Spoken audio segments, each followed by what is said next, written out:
സിനിമയുടെ തുടക്കത്തിൽ ഒരച്ഛൻ മകളെ തിരുവഴ കാണിക്കാൻ വള്ളത്തിൽ കൊണ്ടുപോവുകയാണ്. പോകുന്ന വഴിയാണെങ്കിൽ വെള്ളം തിളപ്പിക്കുമ്പോൾ വരുന്നത് പോലെ നീരാവി ഇങ്ങനെ വന്നുകൊണ്ടിരിക്കുകയാണ്. എന്തൊരു നദിയാണോ എന്തോ, ഗ്രാഫിക്സ് ഒക്കെ കൂറ സാധനം. അങ്ങനെ പോകുമ്പോൾ തുഴയുന്ന കമ്പ് അങ്ങേര് കുത്തുന്നത് ഏതോ പ്രേതത്തെ പൂട്ടി വെച്ചിരിക്കുന്ന കലത്തിലാണ്. അങ്ങനെ അതിൽ നിന്നും പ്രേതം റിലീസായി അയാളുടെ മകളെ കൊല്ലുന്നു. എന്നിട്ട് മകളുടെ വേഷത്തിൽ വള്ളത്തിലിരിക്കുന്നു. ആ പ്രേതമാണ് ബാക്ക്. ഇത് മനസ്സിലാക്കി അങ്ങേര് കയ്യിലിരുന്ന് വെള്ളമൊഴിച്ച് അതിന്റെ ആത്മാവിനെ കുടത്തിലാക്കും. ഭാര്യയോട് എന്ത് പറയും എന്ന് കരുതി ജീവിതകാലം മുഴുവൻ എന്റെ മകളായി കൂടെ ഉണ്ടാവണമെന്നാണ് ബാക്കിനോട് അങ്ങേര് പറയുന്നത്. എന്തൊരു തന്തയാണോ എന്തോ, മകളെ കൊന്ന ബാക്കിനെ പിടിച്ച് മകളെ കൊണ്ട് നടക്കുക. വല്ലാത്ത ജാതി മനുഷ്യൻ തന്നെ.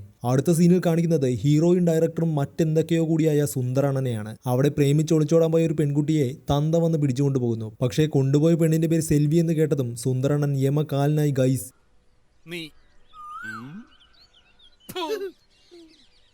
അണ്ണനാണെങ്കിൽ മാർക്കറ്റിൽ കിടന്ന് അവരുമായി പൊരിഞ്ഞടി. കാരണം അണ്ണന്റെ തങ്കച്ചിയാണ് തമന്ന. തങ്കച്ചി തമന്നയുടെ പേരാണ് സെൽവി. തമന്ന ഏതോ ഒരുത്തിനെ പ്രേമിച്ച് കിട്ടി അവന്റെ കൂടെ ഹാപ്പിയായി ജീവിക്കുന്നു. അങ്ങനെ ഒളിച്ചോടിയത് കൊണ്ട് 12 വർഷമായി സുന്ദരേട്ടൻ തമന്നയെ കണ്ടിട്ട്. നെക്സ്റ്റ് സീനിൽ തങ്കച്ചി തമന്നയുടെ ആമസോൺ കാടിന് നടുവിലുള്ള മനയാണ് കാണിക്കുന്നത്. അടുത്തെങ്ങും ഒരു വീടുമില്ല. അവിടെ ജോ ജോ ജോ പാട്ട് പാടി വീട്ടുകാരുമായി കളിച്ചു നടക്കുകയാണ് തമന്ന.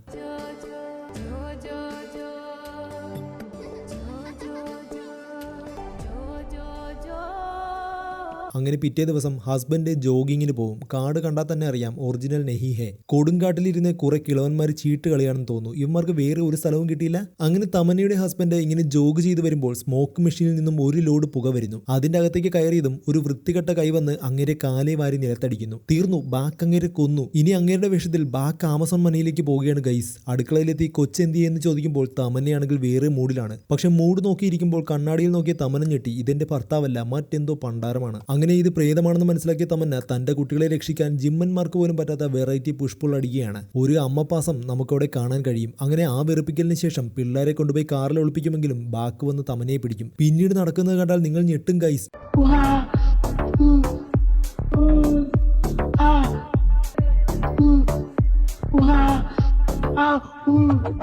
നോ ഗൈസ്, അങ്ങനെ ചിന്തിക്കരുത്. ഇത് തമന്നയുടെ അമ്മ പാസമാണ്. പിന്നീട് ഒടുക്കത്തെ എക്സ്പ്രഷൻ ഇട്ട് തമന്ന മണ്ണിലൂടെ നിറങ്ങി വെള്ളമൊക്കെ ഇങ്ങനെ തെറിപ്പിച്ച് പോവുകയാണ്. ഗൈസ്, കുട്ടികളെ പേടിപ്പിക്കാതെ ഇരിക്കാൻ കാണിക്കുന്ന അമ്മ സ്നേഹമാണ് വീണ്ടും നിങ്ങൾ കാണുന്നത്. എന്നാലും ഏതോ ഒരുത്തൻ അമ്മയെ വലിച്ചുകൊണ്ട് പോകുന്നതാണെന്ന് പേട്ട് പിള്ളേർക്ക് കാണാൻ സാധിക്കില്ലേ? പിള്ളേർ ഇത് കണ്ട് അമ്മ സർക്കസ് കളിക്കുവാണെന്നാണ് വിചാരിക്കുന്നത്. അതങ്ങനെ കുറെ എണ്ണം. ശേഷം ബാക്ക് തമന്നയെ കൊന്ന് കിണറ്റിൽ കെട്ടിത്തൂക്കും. പിള്ളേരെ കാണാത്തത് കൊണ്ട് ബാക്കും അടുത്തയാളെ തേടിപ്പോകും. തമന്നയുടെ മകൾ കിണറ്റിൽ വന്ന് നോക്കുമ്പോൾ അമ്മയെ കൊന്ന് കെട്ടിത്തൂക്കിയത് കണ്ട് പേടിച്ച് താഴെ വീണതും തലക്ക് പരിക്ക് പറ്റി കിടപ്പിലാകും. ഇതറിഞ്ഞ എല്ലാമായ സുന്ദരേട്ടൻ ആമസോൺ മനയിലേക്ക് വരും. അണ്ണനൊറ്റയ്ക്കിരുന്ന് ബോറടിക്കില്ലേ എന്ന് കരുതി അണ്ണൻ തന്നെ അണ്ണന് വേണ്ടി ഒരു സുന്ദരിയായ നായികയെ കൊണ്ടുവരുന്നു. അവളാണിവൾ, രാശി ഖന്ന. രാശിയാണെങ്കിൽ ഒരു ഡോക്ടറാണ്. വലിയ ശമ്പളം കിട്ടുന്ന ജോലി ഉപേക്ഷിച്ച് നാട്ടുകാരെ സേവിക്കാൻ ഇറങ്ങിയ കരുണയുടെ നിറകൂട്ടമാണ് അവൾ. അങ്ങനെ തമന്നയുടെ മകളെ ഇപ്പോൾ ശുശ്രൂഷിക്കുന്നത് രാശി ചേച്ചിയാണ്. പിന്നെ തമന്ന പ്രേതത്തിന്റെ ആമസോൺ മനയിലെ പേടിപ്പിക്കുന്ന കഥകളാണ് ഗൈസ് നിങ്ങൾ കേൾക്കാൻ പോകുന്നത്. കുമിള വിട്ട് കളിക്കുന്ന മകനെ പേടിപ്പിക്കുക, സെൽഫി എടുക്കുന്ന മകനെ പിന്നെയും പേടിപ്പിക്കുക, കൊതുക് ബാറ്റ് വെച്ചടിക്കുമ്പോൾ ഷോക്ക് അടിപ്പിച്ച് ഒച്ച വെച്ച് പേടിപ്പിക്കുക, ഏണി കൊണ്ടുപോകുന്ന യോഗി ബാബുവിനെ പേടിപ്പിക്കുക. അങ്ങനെ ഒരു പേടിപ്പിക്കൽ മഹാമഹം അവിടെ നടക്കുകയാണ്. ഗൈസ്,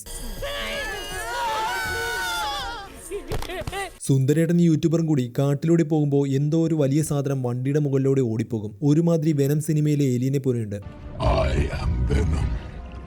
അതെന്താണെന്ന് നോക്കാൻ സുന്ദരേട്ടൻ പോയതും യൂട്യൂബർ ഇരിക്കുന്ന ജീപ്പിലേക്ക് വീണ്ടും സ്മോക്ക് മെഷീൻ അടിക്കുകയാണ്. ഗൈസ്, യൂട്യൂബറെ ബാക്ക് അല്ല ഗൈസ്, അല്ല, ഇത് വീണ്ടും അതല്ല. യൂട്യൂബറെ ആ കാറിൽ വെച്ച് ബാക്ക് കൊന്നു തള്ളുകയാണ്. കാട്ടിലിറങ്ങിയ സുന്ദരേട്ടനെ വലിയൊരു പാമ്പ് പുറകിൽ നിന്നും ആക്രമിക്കും. സുന്ദരേട്ടനോടാ കളി. പുറകിൽ വരെ കണ്ണുള്ള അണ്ണൻ ഒന്ന് ചരിഞ്ഞു കൊടുക്കും. പാമ്പ് ചമ്മിപ്പോകുന്നു. അതിനിടയ്ക്ക് തമന്നപ്രദം രാശിഖനെ മുറിയിലടിച്ച് പീഡിപ്പിക്കും. ഒരുമാതിരി പിള്ളേരെ പോലെ. ആര് ചത്താലും ആ പ്രദേശത്ത് വന്ന് ഒളിഞ്ഞു നോക്കുന്ന KGF വില്ലനെ സുന്ദരേട്ടൻ സംശയമാകുന്നു. അങ്ങനെ അങ്ങേരുടെ കാട്ടിലെ ഗുഹയിൽ ചെന്നതും തങ്കച്ചി തമന്നയുടെയും കൊച്ചിന്റെയും ഫോട്ടോ മുളക് പൊടിയിൽ ഇട്ട് വെച്ചിരിക്കുന്നു. അങ്ങനെ എല്ലാവരും സംശയം തോന്നി KGF സ്വാമിയുടെ പുറകെ പോകുന്നു. പക്ഷേ ഇതിലെ രസമെന്തെന്നാൽ അതിബുദ്ധിമനായ KGF വില്ലൻ അവരെ പറ്റിച്ച് തൊട്ടടുത്ത മരത്തിന്റെ മുകളിൽ മാസ് കാണിച്ച് നിൽപ്പുണ്ടായിരുന്നു. മണ്ടന്മാർ ചമ്മിപ്പോയി. അതിന്റെ ഇടയ്ക്ക് ബാക്ക് പൂജാരിയുടെ വേഷത്തിൽ ആമസോൺ മനയിലെത്തി. അവിടെ എത്തി തമന്നയുടെ മകളെ കൊല്ലാൻ നോക്കിയെങ്കിലും അമ്മപ്പാസം തമന്ന പ്രേതം നിൽക്കുന്നത് കണ്ട് ബാക്കു കണ്ടം വഴി ഓടി ഗുയിസ്. അതേസമയം കാട്ടിൽ വെച്ച് പോലീസുകാരനെ ബാക്ക് എയറിൽ കയറ്റി താഴേക്കിടും. അവിടെ കിടന്ന കമ്പിപ്പാറ എവിടെയൊക്കെയോ കയറി അങ്ങേരുടെ കാറ്റ് തീരും. പിന്നീട് തമന്ന പ്രേതത്തിന്റെ ഒരുപാട് വളിച്ച കോമഡികൾ ആമസോൺ മനയിൽ അരങ്ങേറും. മനയിലെ മെമ്പേഴ്സിനെ കറണ്ട് അടുപ്പിക്കുക, അവനെ തൊട്ട മാമൻ എയറിൽ പൊങ്ങി കളിക്കുക, അത് കണ്ട കോവൈ സരള അടുത്തയാളുടെ മുകളിൽ കയറി കറണ്ട് അടി മേടിക്കുക, കാറിൽ കയറി യോഗി ബാബുവിനെ കൊണ്ട് എന്തൊക്കെയോ ചെയ്യിപ്പിക്കുക. ഇതൊക്കെയാണ് തമന്ന മമ്മിയുടെ വെറൈറ്റി വെറുപ്പിക്കലുകൾ.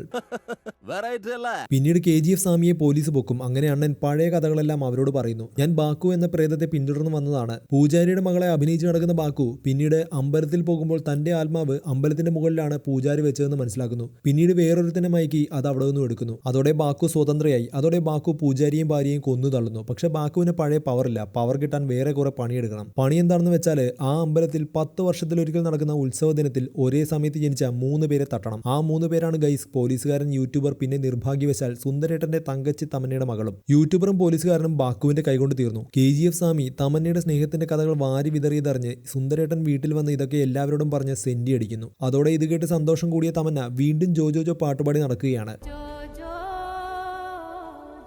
മക്കളുടെ കൂടെ കിടന്നുറങ്ങുന്നു, മക്കളെ കുളിപ്പിക്കുന്നു, മക്കൾക്ക് ഭക്ഷണം എയറിലൂടെ ഉണ്ടാക്കി കൊടുക്കുന്നു. അങ്ങനെ തമ്മു അവിടെ തകർക്കുകയാണ്. ഇതൊന്നും അവിടെ നടക്കുന്നത് മറ്റാരും കാണുന്നില്ല എന്നതാണ് വേറൊരു രസം. അങ്ങനെ ബാക്കുവിനെ പിടിക്കാൻ വന്ന KGF വില്ലിനെ തന്നെ തട്ടി ഇപ്പോൾ അങ്ങേരുടെ വേഷത്തിൽ നടക്കുകയാണ് ബാക്കു. അങ്ങനെ തമന്ന പ്രേതത്തിനെ തീർക്കാനായി തൊഴിലുറപ്പുകാരെ കൂലിക്ക് വിളിച്ച് തമന്നയുടെ ശവക്കുഴി തോണ്ടുകയാണ് ബാക്കു. ഒരു പ്രേതത്തിന്റെ ഒക്കെ അവസ്ഥയെ അങ്ങനെ ശവം പുറത്തെടുത്ത് ബാക്കു ഒരു കോലം കണ്ട് എന്തൊക്കെയോ കാണിക്കുമ്പോൾ പിള്ളേർക്ക് ചോറ് കൊടുത്തിരുന്ന തമന്ന റോക്കറ്റ് പോകുന്ന പോലെ അങ്ങോട്ടേക്ക് പോവുകയാണ് ഗൈസ്. ബാക്കു തന്റെ ശവം കത്തിച്ച് ആത്മാവിനെ മുകളിലേക്ക് വിടാൻ നോക്കുകയാണെന്ന് മനസ്സിലാക്കിയ തമ്മു കലിപ്പിളകി വിറകിന് തീ കൊടുത്ത് ബാക്കുവിന് നേരെ എറിയുന്നു. അതിനു പുറകെ വാ തുറന്ന് ഒരു ലോഡ് തുപ്പലും പറത്തി വിടുകയാണ് ഗൈസ്. പല്ല് തേക്കാത്ത തമ്മുവിന്റെ കാറ്റടിച്ച് ബോധം കെടാതെ പിടിച്ചു വന്ന ബാക്കു ആണ് എന്റെ ഹീറോ. അതിനുശേഷം ബാക്കു doctor strange in the multiverse of madness ആകുകയാണ്. ഇതൊക്കെ വാണ്ടയെ പോലെ തമന്ന പ്രേതം ഡീൽ ചെയ്യും. അപ്പോഴാണ് ഡോക്ടർ സ്ട്രേഞ്ചിൽ നിന്ന് തന്നെ സുന്ദരേട്ടൻ അടിച്ചു മാറ്റിയ സോംബി സ്ട്രേഞ്ചായി ബാക്കു മാറിയത്. അങ്ങനെ ബാക്കു തമനെ പിടിച്ചു കെട്ടി വിറകിട്ട് കത്തിക്കും. അങ്ങനെ തമ്മുവിന്റെ ആത്മാവ് മുകളിലേക്ക് പോകും. ഇനി പിള്ളേരെ ആര് രക്ഷിക്കും? ഇത് കാണാനുള്ള ശേഷി എനിക്കില്ല ഗൈസ്, ഞാൻ കരയും ഗൈസ്. പിന്നീട് ആമസോൺ മനയിലെത്തിയ ബാക്കുവിനോടൊപ്പം കൂറച്ചളികൾ വാരി വിതറുകയാണ് അവിടെയുള്ളവർ. യോഗി ബാബുവിനെ ബാക്കു അടിക്കുന്ന സീൻ കണ്ട പൂച്ച സാർ പറഞ്ഞത് നമ്മൾ ഈ സീനൊക്കെ പണ്ടേ വിട്ടതാണെന്നാണ്. പക്ഷേ കുട്ടി അന്വേഷിച്ചു വന്ന ബാക്കുവിനെ പരിച്ച് സുന്ദരേട്ടൻ കുട്ടിയുമായി ക്ലൈമാക്സ് സീനിലേക്ക് പോയി ഗൈസ്. ഉത്സവം നടക്കുന്ന അമ്പലത്തിൽ സിമ്രാനും ഖുശ്ബുവും കൂടി തകർത്ത് ഡാൻസ് ചെയ്യുകയാണ്. അതിനിടയിൽ ബാക്കു അവിടെ എത്തി. അവനെ കണ്ടതും സുന്ദരേട്ടൻ കുട്ടിയുമായി അവിടെ കത്തിക്കാൻ വെച്ചിരിക്കുന്ന കോലത്തിനകത്തേക്ക് കയറുന്നു. അവിടെ വെച്ച് ഒറ്റയ്ക്ക് ഓടി നടക്കാൻ വയ്യാഞ്ഞിട്ട് തന്റെ കുറെ ക്ലോണുകളെ ഉണ്ടാക്കി ബാക്ക് സുന്ദരേട്ടനെ പിടിക്കാൻ പോവുകയാണ്. അങ്ങനെ അവിടെ കിഡിലൻ ഫൈറ്റ് നടക്കുകയാണ്. അങ്ങനെ ഒരു വിധത്തിൽ എങ്ങനെയൊക്കെയോ ആ കാലൻ പ്രതിമയുടെ കണ്ണുവഴി സുന്ദരേട്ടൻ ചാടി രക്ഷപ്പെടുന്നു. ഇതൊക്കെ കണ്ട് പ്രാന്ത് പിടിച്ച ദേവി എതിർവശത്തുള്ള കോലത്തിൽ നിന്നും ഇറങ്ങി വന്ന് ബാക്കുവിനെ അങ്ങ് കത്തിച്ചു കൊല്ലും. ബാക്ക് അവിടെ കിടന്ന് അലറി വിളിച്ച് പണ്ടാരമടങ്ങി ചാകും. അങ്ങനെ എല്ലാവരും ഹാപ്പി. ആമസോൺ മനയിൽ നിന്നും പിള്ളേര് ഇറങ്ങി വന്ന് ബോളടിച്ച് കളിക്കുമ്പോൾ വേറെന്തോ പണ്ടാരപ്രേതം വന്ന് അവരുടെ കൂടെ കളിക്കും. അതേ ഗൈസ്, സുന്ദരേട്ടൻ വിട്ടിട്ടില്ല. പണ്ടാരമന 5 സുന്ദരേട്ടൻ ഇറക്കുമെന്നാണ് തോന്നുന്നത്. അവസാനം എല്ലാം ശുഭമായി എന്ന് മനസ്സിലാക്കിയ തമന്ന തങ്കച്ചിയുടെയും രാശി കന്നയുടെയും സന്തോഷം കൊണ്ടുള്ള ഐറ്റം ഡാൻസ് ആണ് നിങ്ങൾ കാണുന്നത്. ഡാൻസ് കണ്ട് പടത്തിന് പോയി പടം 100 കോടി കയറ്റിയവർ കമന്റ് അടി. പടം അവസാനിച്ചു ഗൈസ്.